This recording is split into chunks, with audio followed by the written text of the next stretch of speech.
Hello friends, यह GIC lecturer इतिहास और टीजीटी पीजीटी हिस्ट्री का 17वां टेस्ट सीरीज है। तो हम लोग आज का टेस्ट देखेंगे, बहुत इंपॉर्टेंट है। इसमें सिंधु सभ्यता के बारे में निम्न में से कौन सा कथन असत्य है? जो इन चारों में से गलत है सिंधु सभ्यता के बारे में, वो बताना है। सिंधु सभ्यता के बारे में नगरों में नालियों की सुदृढ़ व्यवस्था थी, व्यापार और वाणिज्य उन्नत दशा में था, मात्र देवी की उपासना की जाती थी, लोग लोहे से परिचित थे। इन चारों में से कौन सा एक ऑप्शन है जो गलत है? तो इसका सही उत्तर हो जाएगा डी, लोग लोहे से परिचित थे। ये गलत है। सिंधु सभ्यता के समय लोग लोहे के बारे में नहीं जानते थे। निम्नांकित में से किसका सुमेल नहीं है? जो गलत है वो बताना है। आलमगीरपुर उत्तर प्रदेश में स्थित है, लोथल गुजरात, कालीबंगा हरियाणा, रोपड़ पंजाब। तो कौन सा गलत है? सुमेल जो गलत है वो बताना है। इसका सिंपल सा उत्तर हो जाएगा सी, कालीबंगा हरियाणा। ये गलत है क्योंकि इसका सही उत्तर होगा राजस्थान। कालीबंगा राजस्थान में स्थित है। निम्नलिखित 4 स्थलों में से सबसे पहले की संस्कृति प्रावस्था मिलती है? बनौली से, कोटदीजी से, सुरकोटड़ा से, मेहरगढ़ से। इसका सही उत्तर हो जाएगा डी, मेहरगढ़ से पहले की संस्कृति मिलती है, सबसे पहले की संस्कृति।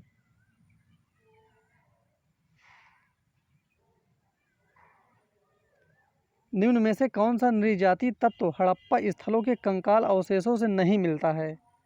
जो नहीं मिलता है वो बताना है। अल्पाइन, भूमध्य सागरी, मंगोलाभ, नेग्रीटो। इन चारों में से कौन सा एक अवशेष कंकाल का अवशेष है जो नहीं पाया गया है हड़प्पा सभ्यता से? इसका सही उत्तर है डी, नेग्रीटो। इसका कंकाल अवशेष नहीं पाया गया है। प्राचीन पुरा स्थल मेसोपोटामिया किसे कहते थे? मेसोपोटामिया किसे कहते थे ये बताना है। ईरान, इराक, इजराइल, अरब। बहुत सिंपल सा इसका आंसर है। इसका उत्तर हो जाएगा ए, ईरान। मेसोपोटामिया ईरान को कहते थे। परीक्षित का उल्लेख किस में मिलता है? ये राजा परीक्षित थे, इनका उल्लेख किस में मिलता है? ऋग्वेद, यजुर्वेद, सामवेद, अथर्ववेद। इनका उल्लेख मिलता है अथर्ववेद में। इसका सही उत्तर हो जाएगा डी। शौनक और पिप्पलाद किस वेद की शाखाएं हैं? अथर्ववेद, यजुर्वेद, सामवेद या ऋग्वेद। शौनक और पिप्पलाद किस वेद की शाखाएं हैं ये बताना है। इसका सही उत्तर है ए, अथर्ववेद की शाखाएं हैं ये दोनों, शौनक और पिप्पलाद। प्रश्नोपनिषद किसका उपनिषद है? बहुत इंपॉर्टेंट है ये प्रश्न। ऋग्वेद, अथर्ववेद, सामवेद, यजुर्वेद। इसका सही उत्तर हो जाएगा बी, अथर्ववेद का है। कौन सा वेद गद्य और पद्य दोनों शैलियों में लिखा गया है?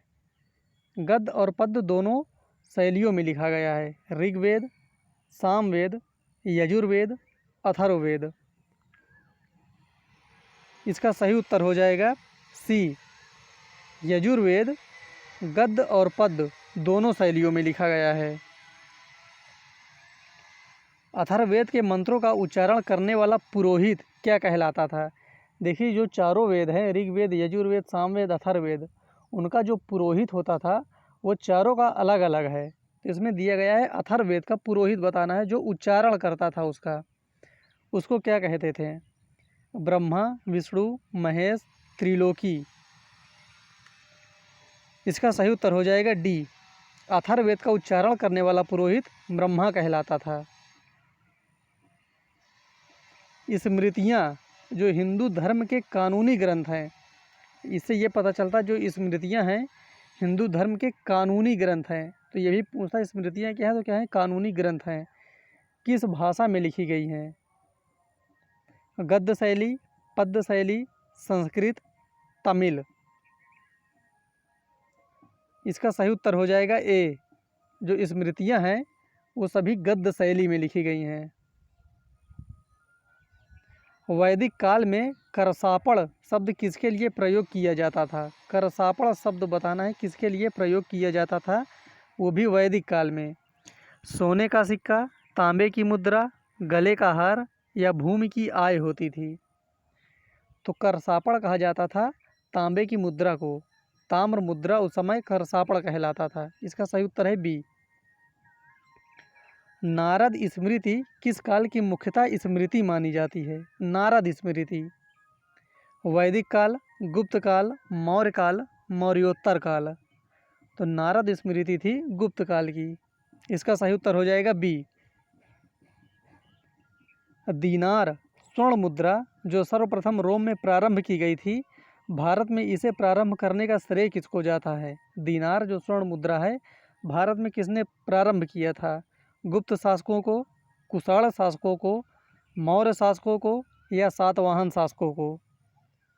तो दीनार स्वर्ण मुद्रा प्रारंभ करने का भारत में श्रेय जाता है कुषाण शासकों को। इसका सही उत्तर है बी। दाय भाग के लेखक कौन हैं? दाय भाग के लेखक कौन हैं? जीमूतवाहन, विज्ञानेश्वर, जगनिक, सुसीम। इसका सही उत्तर हो जाएगा ए। जीमूतवाहन दाय भाग के लेखक हैं। इस प्रकार इसमें आज हमारे 15 प्रश्न कंप्लीट हो गए। फिर मिलते हैं अगले वीडियो में, तब तक के लिए धन्यवाद।